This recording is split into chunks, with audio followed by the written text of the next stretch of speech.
ये जिस स्क्रीन में दिख रही है, ये बेस कैंप की है। मैं आपको इससे पहले कि जब हम एवरेस्ट बेस कैंप में पहुंचते हैं और वहां पर जो पूजा की जाती है लांबा के द्वारा, ये उस जगह की फोटो है बेस कैंप में।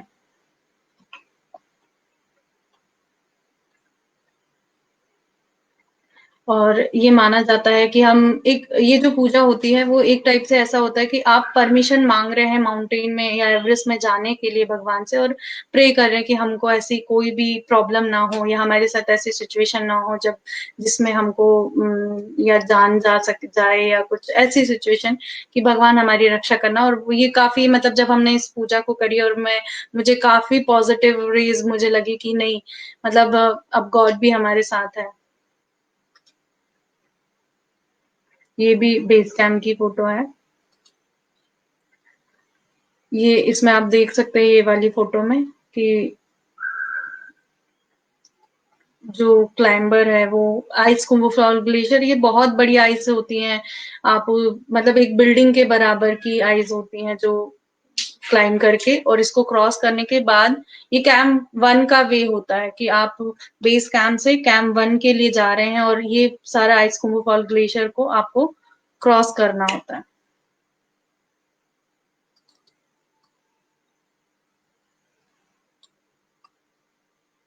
ये आप देख सकते हैं।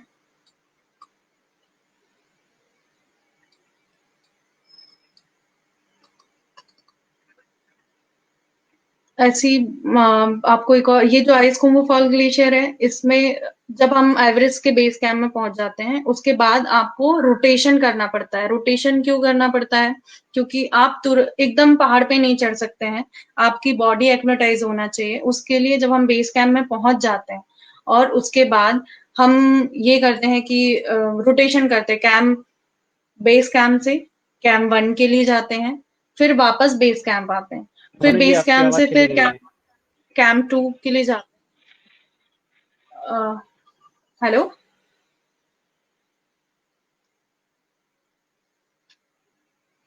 हम मैं आपको फिर से बता देती हूँ कि जब हम बेस कैंप पहुंच जाते हैं तो फिर कैंप वन जाते हैं, फिर वापस बेस कैंप आते हैं, फिर कैंप वन जाके कैंप टू जाते हैं, फिर बेस कैंप आते हैं, फिर कैंप टू जाके बिलो कैंप थ्री तक जाते हैं और फिर बेस कैंप आते हैं। ऐसा हम इसलिए करते हैं क्योंकि बॉडी एक्नोटाइज हो जाए और हम अच्छे से क्लाइम कर पाए, हमको हाई एल्टीट्यूड सिकनेस ना हो, हैको हैपो और सीवियर हेडेक, जो मतलब बहुत सारी ऐसी चीजें होती हैं जो एल्टीट्यूड के कारण आपकी बॉडी को सफर करना पड़ता है। तो वो सारी चीजें आपको ना हो इसलिए हम एक्नोटाइज करने के लिए रोटेशन करते हैं।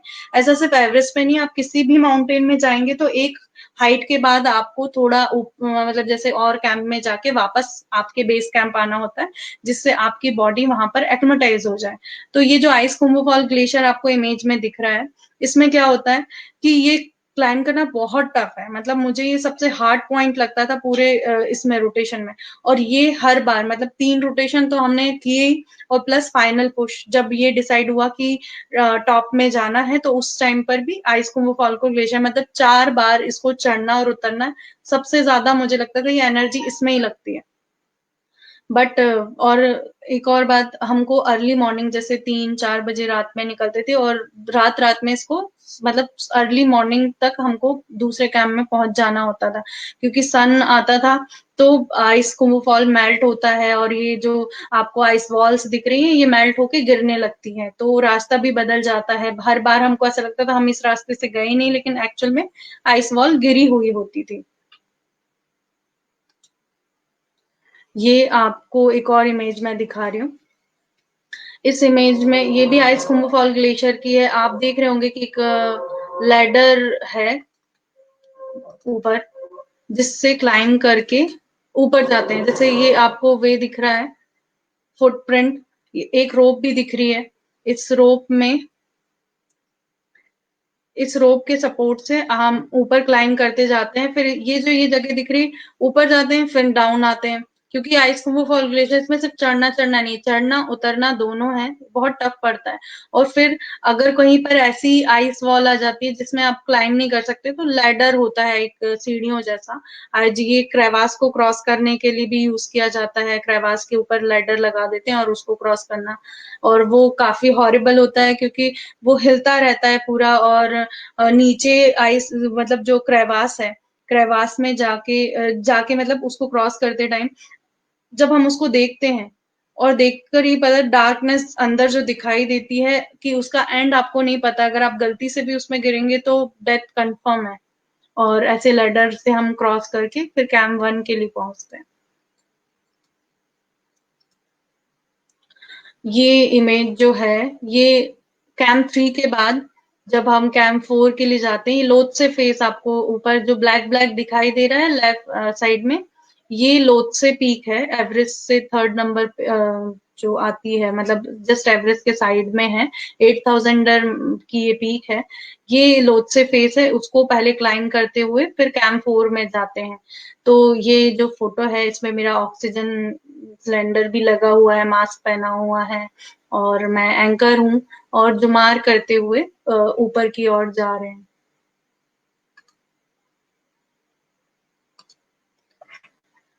तो एवरेस्ट की जो इमेजेस हैं वो ये है, और बाकी स्टोरी मैंने आपको बता ही दी है। इसके अलावा मैं और चीजें आपसे शेयर करूंगी।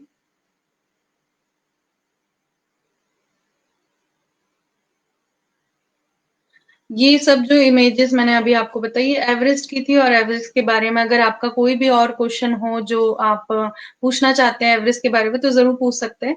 नहीं तो मैं और एक्सपीडिशन के बारे में जो मैंने किए हुए हैं उसके बारे में बताऊंगी।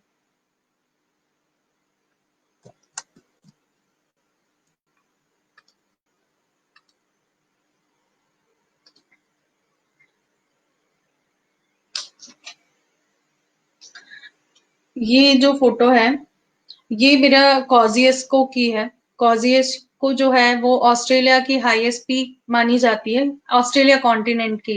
ये बहुत ज्यादा टफ माउंटेन नहीं है, ये इजी माउंटेन लगा मुझे बाकी सारे माउंटेन से। इसमें चढ़ना और एक ही दिन का टाइम लगता है, आप बहुत हैट्रिक कुछ भी नहीं है इस आवाज सुनाई माउंटेन दे में। रही है भावना जी? लेकिन इसमें जाने का मेरा जो आपको मेरी आवाज मतलब, सुनाई दे रही है?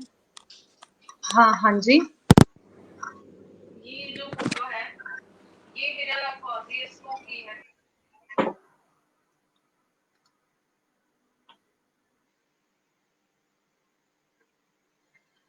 तो बट ये 7 कॉन्टिनेंट की पीक मानी जाती, तो इसके लिए मैं इस पीक पे गई थी। और एक अच्छी बात आपको मैं ये बता दूं कि मैंने इस पीक में जाके हमारा जो इंडिया का फेस्टिवल है होली, उसको सेलिब्रेट किया था।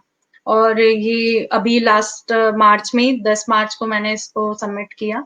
और ये मैं कलरफुल इसलिए दिख रही हूँ क्योंकि मैंने वहां पर अपने कल्चर को स्प्रेड किया है और होली को मनाया वहां पर बहुत अच्छे तरीके से। ये मैं बहुत मतलब मुझे बहुत खुशी हुई थी कि लॉकडाउन से पहले मेरी एक पीक क्लाइम हुई है।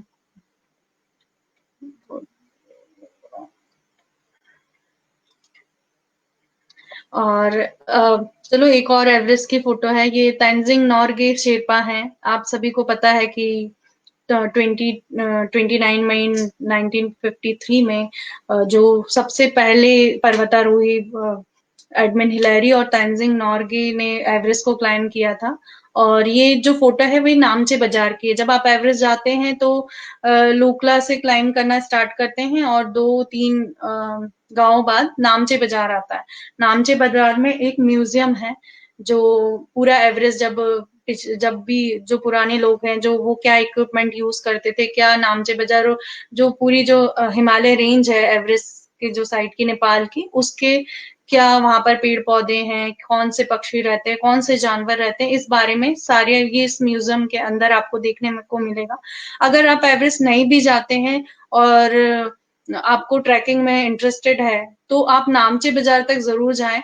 वो काफी इंटरेस्टिंग और बहुत अच्छा विलेज है। वहां पर बहुत अच्छी मतलब व्यू है। एवरेस्ट, ये जो आपको मैं दिखाऊं, ये जो आपको दिख रहा है पीछे, स्टेच्यू के पीछे जो बादल से दिख रहे हैं, यहाँ से एवरेस्ट का व्यू पॉइंट माना जाता है ये। मगर अभी बादल होने के कारण वो उस दिन दिखाई नहीं दिया, नहीं तो आपको यहाँ से डायरेक्ट एवरेस्ट का व्यू दिखाई देता है। और इनको तो मैं सल्यूट करती हूँ, तंजिंग नार्गे, और इन्होंने जो असेंड किया था वहां पर, सबमिट, जो सबसे पहले ये व्यक्ति बने एवरेस्ट में पहुंचने वाले दोनों, ये काफी अच्छी। और अब तो एडमिन हिलरी के नाम पर एवरेस्ट डे भी मनाया जाता है 29 मई को।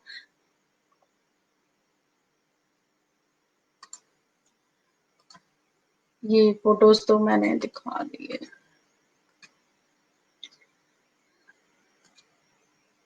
ये रॉक क्लाइंबिंग तो नहीं है, ये जुमारिंग में, जो आपको जुमारिंग के बारे में, एवरेस्ट में कहीं पर भी अगर कोई टेक्निकल थिंग है, जुमारिंग करके क्लाइंब किया जाता है।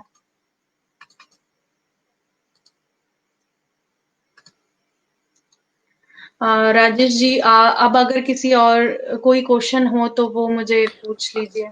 बहुत मजेदार मजेदार क्वेश्चन आ रहे हैं। हम लोगों ने जितना भी फेसबुक लाइव किया था इतने सारे क्वेश्चन नहीं आए थे जितने आपके के लिए क्वेश्चन आ रहे हैं। एक क्वेश्चन बहुत ही इंटरेस्टिंग है। मिस्टर अभिजीत बासु पूछ रहे हैं, tell us few about the famous traffic jam before summit. Summit के पहले जो अ, ट्रैफिक जाम हो जाती है उसके बारे में। मैं जरूर बताऊंगी इसके बारे में। एवरेस्ट का जो ट्रैफिक जाम इस बार हुआ था, इस बार ही सबसे ज्यादा हुआ था, ये सब आप लोगों को पता है। और मैं बताऊंगी, जिस दिन मतलब 21 और 22 को बहुत ज्यादा एवरेज, क्योंकि ये सबसे सेफ विंडो मानी जा रही थी कि इसमें विंड कम है और ये सब है। जैसे मेरा भी 22 को सबमिट हुआ है। मैं ये बोलना चाहूंगी कि इस बार ये जो गलती हुई है नेपाल गवर्नमेंट के साइड से हुई है, क्योंकि उन्होंने बहुत ज्यादा परमिट दे रखे थे क्लाइंबर्स को, हमेशा के अपेक्षा। मतलब इस साल सबसे ज्यादा, अब 2019 में जो नेपाल गवर्नमेंट ने परमिट दिए थे वो बहुत ज्यादा थे। और हर हर क्लाइंबर के साथ एक शेरपा होता है, वो लोग भी थे। और क्या होता है कि मैं तो इन सब चीजों में नेपाल गवर्नमेंट को ही दोष देती हूँ, क्योंकि अगर वो एक डिसिप्लिन मेंटेन रखते इस बारे में कि इतने ज्यादा परमिट नहीं देते, तो शायद ये जाम नहीं लगता।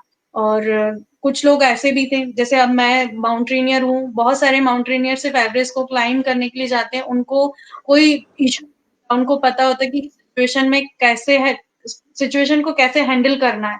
लेकिन जो क्लाइंबर नहीं है, जो माउंटेनियर नहीं है, वो सिर्फ एवरेस्ट क्लाइम करने आए हैं भरोसे के कि शेरपा उनको चढ़ा देगा, वो लोग दूसरों के हडल बन जाते हैं। और वो, उन लोगों के कारण ये जाम लगता है, क्योंकि वो उस उनको टेक्निक पता नहीं होती है, सिचुएशन को कैसे हैंडल करना ये पता नहीं होता है, और वो उस जगह पर हडल बन के खड़े होते हैं और बाकियों के लिए वो मुसीबत बन जाते हैं। तो ट्रैफिक जाम तो इस बार हुआ था, और काफी हद तक हुआ था। बहुत मुश्किल हुई क्लाइम करने में, बहुत लेट हुए लोग, क्योंकि टॉप में इतना स्पेस, आप सारे लोग वहां पर क्योंकि, और जाने का भी एक ही रास्ता है, आने का भी एक ही रास्ता है, तो आप कैसे, बहुत मुश्किल होता है किसी को भी क्रॉस करना। तो उस दिन बहुत ज्यादा क्लाइंबर थे और क्रॉसिंग करने में बहुत दिक्कत हो रही थी, तो उसके कारण जाम लगता गया। एक और सवाल आया है कि आपने समिट पुश आपने क्या कैंप 4 से किया था या और भी कैंप थे? नहीं नहीं, जैसे मैंने आपको बताया कि हम रोटेशन करते थे पहले। बेस कैंप से हम्म। मैंने 3 रोटेशन किए हैं। कैंप 1 जाके वापस बेस कैंप आना, फिर कैंप 2 जाके फिर वापस बेस कैंप आए। मैंने फाइनल पुश बेस कैंप से ही लिया था। मैंने कहीं से डायरेक्ट असेंड नहीं किया है। हमने 3 रोटेशन करने के बाद मैं वापस बेस कैंप आई थी, और फिर बेस कैंप आने के बाद फाइनल पुश जब मेरा डिसाइड हुआ कि मुझे 22 को क्लाइम करना है, तो फिर मैं उसके अकॉर्डिंग 18 को मैं बेस कैंप से कैंप 1 के लिए निकली, और फिर कैंप 2 में 19 को, 20 को मैं कैंप 3 में थी, 21 को कैंप 4 में, और 21 की नाइट को क्लाइम करना स्टार्ट किया कैंप 4 से। तो टॉप में 22 की मॉर्निंग में मैं टॉप में थी। यानी आप रोटेशन का मतलब बोली, आप एक्रोमेटाइज कर रही थी और उसके बाद में आपने बेस कैंप से सीधा पुश किया आप समिट के लिए। हाँ, एवरेस्ट के लिए, हाँ जी। ये एक बहुत ही औसम है। मतलब हम लोगों को जो बेसिकली जो आइडिया रहता है कि हम लोग कैंप 1 करते हैं, 2 करते हैं, 3 करते हैं, फिर फाइनल कैंप करते हैं, उसके बाद समिट के लिए हम लोग पुश करते हैं। लेकिन आप वापस बेस कैंप से वापस आके करना, ये बेस रियली कैंप आई। हाँ, वापस बेस इनक्रेडिबल कैंप में है। आके फिर लेकिन कंटिन्यू है, जैसे बेस कैंप में आने के फिर बाद कैंप 2, कैंप 3, कैंप 4, मतलब फिर उसके बाद कंटिन्यू ऐसे मतलब फिर क्लाइम आप किया। मैंने तो एक पहला आपने एक्लेमेटाइज किया और उसके बाद फिर बेस कैंप से आप वो करती चली गई, डायरेक्ट, वन हाँ। टू थ्री फोर करते चले गए। टोटल हाँ जी, कितने हाँ जी। कैंप थे, मतलब कैंप 4 चार तक ही लास्ट चार था या कैंप, उसका 4 ही कैंप था? ओके। कैंप 4 लास्ट होता है और उसके बाद आप आप टॉप में। आप और मिनिमम मैं आपको बताऊं तो 13 से 14 घंटे लगते हैं कैंप 4 से टॉप में पहुंचने के लिए, और आने का समय अलग होता है। तो मैंने आपको बताया कि मेरा रेगुलेटर खराब हो गया था, तो उसके कारण मुझे 3 घंटे मैंने सॉरी 1.5 घंटे मैंने बालकनी में बिताया, और जाम भी था, तो काफी टाइम लगा वहां पर पहुंच के वापस कैंप 4 में आने का। आप लोगों ने आपने कितने बजे अपने समिट के लिए स्टार्ट किया था और कितने बजे समिट में पहुंची थी? मैंने रात के 8:30-9 बज रहे थे तब कैंप 4 से स्टार्ट किया था, और मैं करीबन 10 बजे के आसपास स्टॉप में पहुंची हूँ। एक नबी हमारे इंस्टीट्यूट के जनरल सेक्रेटरी नबी तरफदार जी पूछ रहे हैं, विच समिट हाँ यू जी। मस्ट इंजॉइंग, माउंट मोनेरंग और माउंट एवरेस्ट? ये वैसे एक एंजॉय तो ऑब्वियस ये ऑब्वियस है कि माउंट नबी जी, एवरेस्ट ही मैं होगा। मैं बताना चाहूंगी, नबी जी हम जब मनीरंग गए थे तो हमारी कोलकाता की भी एक टीम थी, जब हम आप और हम मिले। मैं सच इंजॉइंग बताऊं तो सही में मनीरंग ही था, क्योंकि हमने उसमें बहुत इंजॉय किया था। हम ऐसा नहीं है, आपको मैं अभी इमेज तो नहीं दिखा पाऊंगी, लेकिन मैंने कैंप 4 में भी कार्ड्स खेले हैं एवरेस्ट के। एक और एक और सवाल नहीं है, बेसिकली आपका सजेशन है कि आप हम्म। हमारे देश की औरतों के लिए या लेडीज के लिए आप उनको कुछ मैसेज देना चाहेंगे, पर्टिकुलर देखो, माउंटेनियरिंग के लिए? माउंटेनिंग के लिए भी और हर चीज के लिए, जैसे मैं हमेशा मेरा ये है कि आपका कोई भी ड्रीम एवरेस्ट से कम नहीं होता है। आपको हर हर उसमें अपनी जान लगानी होती है और एक होप रखनी होती है। मुझे ऐसा लगता है कि जहाँ चाह है वहां राह है, तो वो कहीं ना कहीं अगर आपकी होप रहती तो आप कुछ भी कर सकते हैं। बिल्कुल सही यार, कोई और भी ड्रीम छोटा नहीं होता है, हाँ, बस छोटा मतलब वही ये बोला कि कोई भी ड्रीम एवरेस्ट से कम नहीं होता है। हाँ, क्योंकि एवरेस्ट का एक अलग ही पैशन है, एक एवरेस्ट का एक अलग ही करिश्मा है। पहला तो हाँ, एक उसके हाइट के कारण शायद एवरेस्ट से ज़्यादा टफ दूसरे माउंटेन है शायद, जो उससे बहुत ही छोटे हैं लेकिन वो ज़्यादा टफ है, लेकिन एवरेस्ट का करिश्मा उसका वो हाइट है, वो उस जगह में पहुंचने के बाद सारी दुनिया छोटी लगती है। हाँ, यही जैसे एक हमारा एवरेस्ट का। टॉपिक है आज का, होप इन द डार्कनेस। तो कोई मतलब आप कितना भी अंधेरा, अगर आपने एक छोटी सी भी होप रखी है ना, आप उजाले पे जरूर पहुंचेंगे।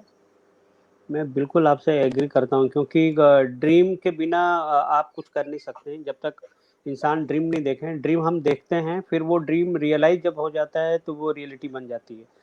तो ड्रीम होना बहुत जरूरी है। आप अपने दूसरे एक्सपेडिशन के बारे में, जो बीच में आप का ये कंप्लीट हो गया था, तो आप पूछ रहे थे कि आपके कुछ जो दूसरा एक्सपेडिशन है एवरेस्ट के बारे में, तो आपने बहुत बताया। तो आप अपने और जो एक्साइटिंग जो आपने जो दूसरे एक माउंटेनियरिंग आपने किया अपना जैसे गोवा और मैंने आपको किलिमंजारो वगैरह। कॉजियस्को के बारे में बताया कि हम्म। मैंने कॉजियस्को, जो ऑस्ट्रेलिया की हाईएस्ट पीक है, उसमें मैंने क्या किया कि होली सेलिब्रेट की है ना।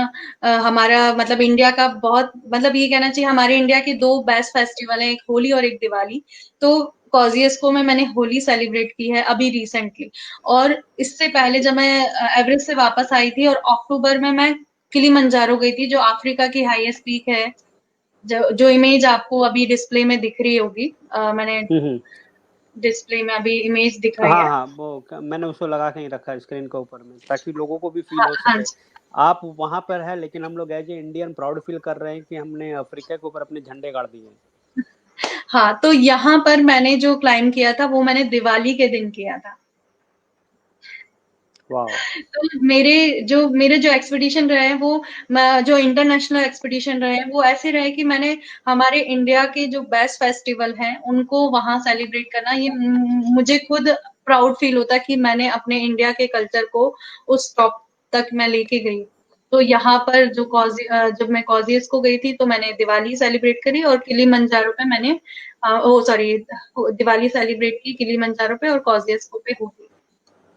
तो ये आशा हम लोग आप करते हैं कि आपका अगला का जो एक्सपेडिशन होगा किसी और फेस्टिवल में हो, ताकि हमारे देश में एक बंगला में कहावत है, 12 मासे 13 हाँ जी, पार्वण। माने 12 बारहमास महीना है से। लेकिन 13 पर 12 मासे 13 पार्वण।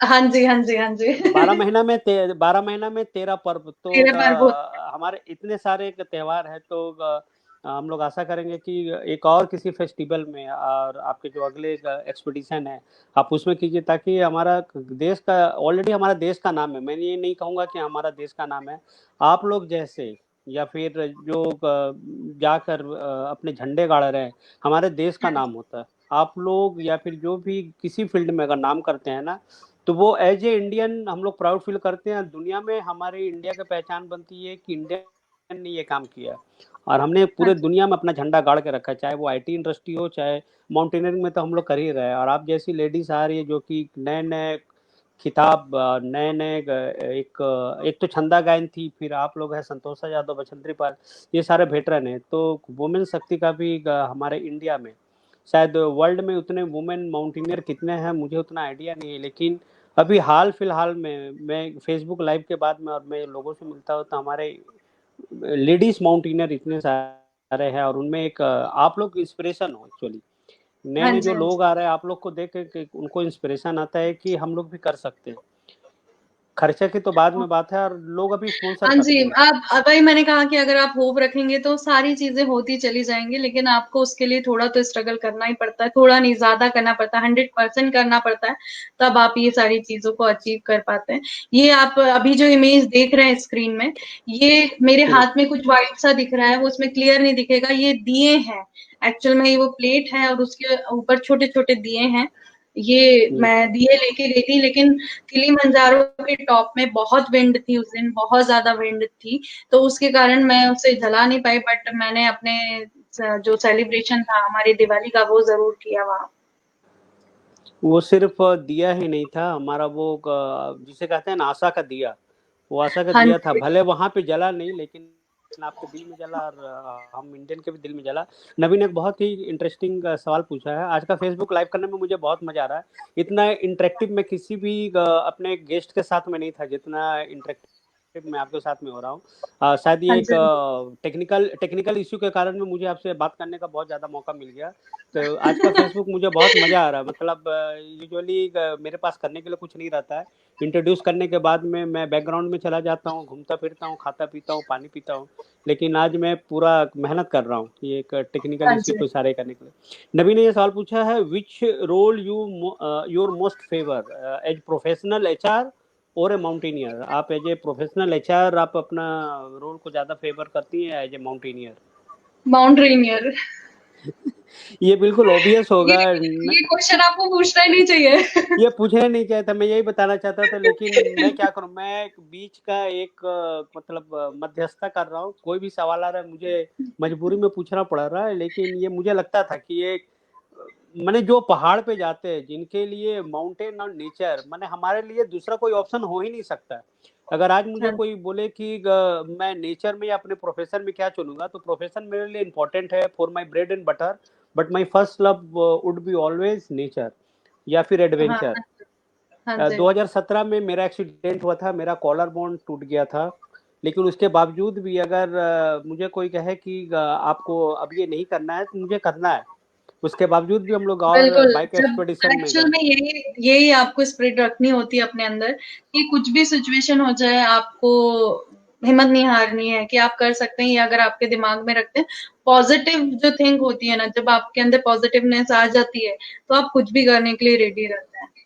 और ये शायद हम लोग एज ए माउंटेनियर, या फिर इसका एक दूसरा रीजन ये भी है कि हम लोग जो एनसीसी कैडेट हैं, ये 3 साल हाँ जो हम लोग एनसीसी में देते हैं या 4 साल जो एनसीसी में देते हैं, मैं चाहूंगा कि आप भी अपने देश की लेडीज को, जितने भी बच्चे हैं या फिर जो स्टूडेंट हैं, उन्होंने कहे कि वो एनसीसी को ज्वाइन करे। एनसीसी में हाँ, 3 साल हाँ, लगा है, कम से कम डायरेक्ट अगर आर्म फोर्सेस में भी नहीं जा रहे हैं ना, एनसीसी हमारे मोरलिटी को या फिर हमारे पर्सनालिटी को एक हमें एक अच्छा इंसान बनने के लिए ये मौका देता है। ये शायद जो एनसीसी किए हैं उन्हें ये पता है कि वो जिन्होंने दिल से किया है 3 साल, वो संडे के दिन में परेड एक्चुअली करना फिर मैंने जाना। मैंने तो ए और बी, सॉरी, बी और सी बस किया है। 2 साल मैं लेडीज विंग में रही, आर्मी मेरा था।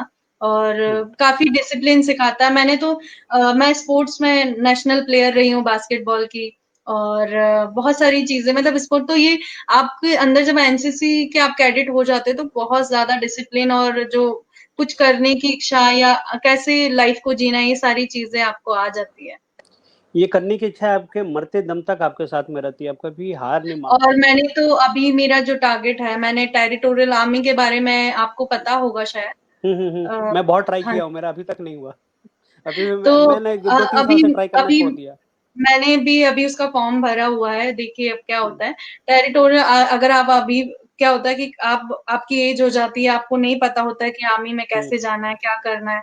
लेकिन एक और ऑप्शन अब खुल गया, पहले अभी पिछले साल ही लेडीज उसमें इन हुई है, पहले सिर्फ मेल के लिए था, लेकिन अब पिछले साल से टेरिटोरियल आर्मी में लेडीज के लिए भी एंट्री हो चुकी है। तो अगर आप में से कोई भी लेडी अगर आर्मी को अभी ज्वाइन करना चाहती है तो वो टेरिटोरियल आर्मी में जा सकती है। उसमें आपकी 1 साल 3 महीने ट्रेनिंग होती है, और उसके बाद हर साल आपको 2 महीने के लिए ट्रेनिंग में वहां पर जाना होता है। और कभी भी हमारे इंडिया में कोई भी ऐसी इमरजेंसी होगी जहां पर आर्मी वुमेन लेडी या मेन की जरूरत होती है, तो वो आपको इनवाइट करते हैं। टेरिटोरियल आर्मी बेसिकली उसमें कोई एज लिमिट, यूजुअली जब आपका नॉर्मल जो सीडीएसई या फिर आप ओटीए के लिए एग्जाम अपीयर करते हैं, वो जाने के बाद भी आपका प्रोफेशनली कहीं पे जुड़ा होना जरूरी है। और ये मौका है, मैं 3 से 4 बार एसएसबी में मैं गया, लेकिन शायद मेरे तकदीर में नहीं था। तो मैं इलाहाबाद में गया, बनारस में गया, और मैं जब एनसीसी में था तब भी मैं गया था, लेकिन शायद मुझे वो देश को सेवा करने का मौका नहीं मिला डायरेक्टली। हम लोग सेवा ही कर रहे हैं, ये वो चाहे एज ए सिविलियन हो, बट एज ए डिफेंस में जाके सेवा करने का मौका नहीं मिल रहा है। और आपका जरूर हो जाएगा। और अभी एक दास गुप्ता पारुल ने एक सवाल पूछा, are you planning any 8,000 peak at Nepal Himalaya? आपको ये अभी ऑफ कोर्स ना, मेरा मतलब ऐसे पर्टिकुलर प्लान नहीं है कि मैं किस में जाऊंगी, लेकिन अन्नपूर्णा का मेरा मन है कि कभी अगर मुझे मौका मिला तो मैं अन्नपूर्णा जरूर क्लाइम करूंगी। और इसके अलावा और देखती हूँ, अभी तो कुछ पता नहीं, लेकिन हाँ मेरा मन है कि अगर मुझे 8,000 मीटर की पीक अगर क्लाइम करने का मौका मिलेगा तो मैं जरूर जाऊंगी। तो हमारे इंस्टीट्यूट के मेंबर की तरफ से मेरे जितने भी दोस्त हैं, जितने भी हमारे मेंबर है, प्रेसिडेंट सेक्रेटरी, मैं अपने तरफ से मैं जॉइंट सेक्रेटरी हूँ। मैं अभी हम आज ही एक जो पता चला, कल आपके पतिदेव का जन्मदिन है। तो ओ कल माय है या गॉड। आज है? कल है। तो कल हम सभी के तरफ से उनको ढेर सारा जो, अगर वो हमसे छोटे हैं तो आशीर्वाद, और हमसे बड़े हैं तो उनको प्रणाम। और उनकी और आपकी खुशहाली के लिए हम लोग ईश्वर से प्रार्थना करेंगे।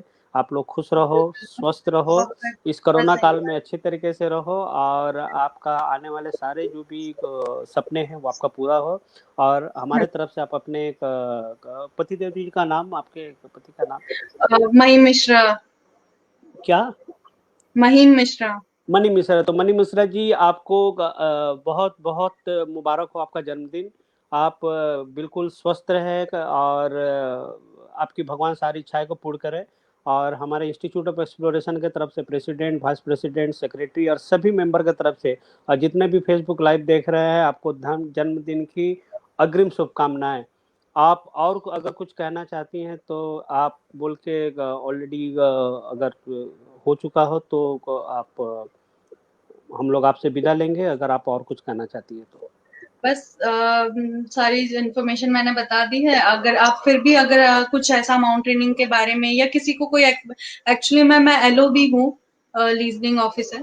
मैं एक्सपीडिशन भी लेके जाती हूँ। अगर कोई इंटरेस्टेड हो, मेरे साथ क्लाइम करना चाहता हो, तो वो मुझसे जरूर कांटेक्ट कर सकता है। भावना डहरिया के नाम से मेरा फेसबुक पेज भी है। और अब वैसे तो आप इंस्टीट्यूट में अगर आप इनसे भी पूछेंगे तो सारी इन्फॉर्मेशन मेरी भी मिल जाएगी, ऐसा कोई इशू नहीं है। तो अगर आप मेरे साथ एक्सपेडिशन करना चाहते हैं तो जरूर आप इनवाइट हैं कभी भी। तो जितने भी लोग फेसबुक लाइव देख रहे हैं, जो बाद में हमारे इंस्टीट्यूट के पेज में आके इस फेसबुक लाइव को देखेंगे, तो भावना जी ने आपको इनवाइट किया है। अगर आप उनके बारे में जानना चाहते हैं तो आप हमारे इंस्टीट्यूट से संपर्क करें।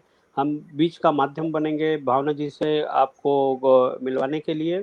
और भावना जी, आपका बहुत बहुत धन्यवाद। मौका मिले तो हमारा अगला जो फेसबुक लाइव 11 तारीख को है, जो कि हमारे एक शेरपा साहब कर रहे हैं, जिनका नाम है पूर्ण के शेरपा। और हाँ ये जी। शायद पहली बार हो रहा है कि किसी फेसबुक लाइव में कोई शेरपा आके हाँ, अपने बहुत अच्छी एक्सपीरियंस बात के है, बारे में, जरूर। और उनका सब्जेक्ट मतलब उनका टॉपिक बहुत ही इमोशनल है, सेंटिमेंटल है। Mountains are crying, love them. मैं रियली ये एक शीर्षक बहुत मेरे एक अच्छी बात है। एक्चुअल में मैंने बीच में अभी मेरा मन भी था कि मैं इस बात को बोलूं, लेकिन वो आ रहे हैं, वो इस बात को बहुत अच्छे से एक्सप्लेन करेंगे, क्योंकि वो उस फीलिंग को समझ सकते हैं जो मैंने भी वहां पर फील किया है, कि आपको माउंटेन से सिर्फ प्यार की जरूरत है। आपको मतलब मैंने खुद ने ये फील किया वहां पर, कि कुछ क्लाइंबर्स ऐसे होते हैं जो सिर्फ अचीवमेंट के लिए आते हैं। मैं माउंटेन लवर हूँ। मैं मुझे किसी अचीवमेंट की ऐसी जरूरत नहीं है कि मैं पीक में चढ़ के मैं अचीवमेंट फील करूं। मुझे माउंटेन पसंद है, मैं उनसे प्यार करती हूँ, इसलिए मैं वहां पर जाती हूँ। तो ये बहुत इम्पोर्टेंट चीज है हर माउंटेनियर के लिए, कि आप उस चीज का ध्यान रखें कि आप माउंटेन से प्यार करते हैं, इसलिए आप माउंटेन में जा रहे हैं। तो बहुत बहुत लोगों को मैंने ऐसे देखा वहां पर, कि जैसे मैं कचरे के बारे में बोलूं या वेट के बारे में बोलूं, लोगों को वेट ज्यादा लगता है तो वो वहां पर ड्रॉप कर देते हैं। ये चीज मैंने भी देखी और मुझे काफी सेम फील हुआ कि यार ऐसा ऐसा नहीं करना चाहिए। मगर मैंने अपने आप से प्रण किया था कि कुछ भी हो जाए, अगर मैं एक चॉकलेट भी खा रही हूँ तो उसका भी जो हम रैपर खोलने वाला जो रैपर रैपर होता है, उसको भी मैंने अपने पॉकेट में डाला है और मैंने उसे काठमांडू में आके डिस्ट्रॉय किया है। ये बिल्कुल, ये हम लोग माउंटेन एक्चुअली जो जाते हैं या फिर जिनको अपना अचीवमेंट है, जब तक आप पहाड़ को प्यार नहीं करते ना, ये हमारी खुशकिस्मती है कि जो माउंटेन्स है या पहाड़ है हमें अपने पास आने देते हैं। नहीं तो हाँ जी। एक चुटकी लगता है प्रकृति आपको अपने नेचर घर के अंदर में नेचर कैद कर आपको देती है। कभी भी आप तो अगर आप उससे कैसा बिहेव कर रहे हैं, नेचर आपको जरूर उसका रिटर्न देता है, क्योंकि उसके पास तो बहुत सारी चीजें ऐसी है। जब मैं एवरेस्ट में थी तो 2 बार एवलांच आया, बट वो ऐसा है कि एक क्रेवास में जाके चला गया तो हम सेफ रहे, नहीं तो एवलांच में हम लोग भी दब जाते। और मैं खुश नसीब हूँ कि हम लोग जिस इंस्टीट्यूट से हम लोगों ने माउंटेनियरिंग सीखा, आज मैं क्योंकि माउंटेनियरिंग सीखा हूँ या रॉक क्लाइंबिंग सीखा हूँ एक ऐसे ऑर्गेनाइजेशन से, तो ये जो हाँ रैपर फेंकने वाली बात, हम लोग तो पहाड़ पे हाँ जी। जाते हैं वो तो हम लोग करते ही हैं, लेकिन मैं आम जिंदगी में भी रास्ते में गंदगी करने से कतराता हूँ, रास्ते में थूकने से कतराता हूँ।